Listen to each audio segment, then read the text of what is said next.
ഈ chopping board ഇച്ചിരി heavy ആയിട്ടാണ് ഉണ്ടാക്കിയിട്ടുള്ളത്. ഇത് കാരണം മീറ്റ്സ് ഒക്കെ കട്ട് ചെയ്യാൻ വേണ്ടിയിട്ടാണ് ഈ ഒരു ചോപ്പിംഗ് ബോർഡ് ഹെവി ആയിട്ട് ഉണ്ടാക്കിയിട്ടുള്ളത്. നല്ല കാതലുള്ള മഹാഗണി വുഡിൻ്റെ തടിയാണിത്. ഇത് സിംഗിൾ പീസ് വുഡാണ്. 36 മണിക്കൂർ ഓയിൽ ട്രീറ്റ് ചെയ്ത ഒരു ചോപ്പിംഗ് ബോർഡാണ്.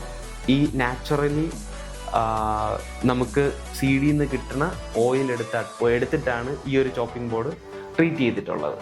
ഈ ഒരു ചോപ്പിംഗ് ബോർഡ് നിങ്ങൾ ഓൺ ടൈം വാങ്ങിക്കഴിഞ്ഞാൽ നിങ്ങൾക്കൊരു 10 ഇയേഴ്സിലേക്ക് പിന്നെ വേറെ ചോപ്പിംഗ് ബോർഡിനെ പറ്റി ചിന്തിക്കേണ്ട. ഓരോ വർഷം കഴിയുമ്പോഴത്തേക്കും നിങ്ങൾക്ക് ഞങ്ങളുടെ അടുത്ത് നിന്ന് ഈ ഓയിൽ നിങ്ങൾക്ക് വീണ്ടും പർച്ചേസ് ചെയ്യാൻ ഞങ്ങൾ ഓയിൽ അയച്ചു തരും.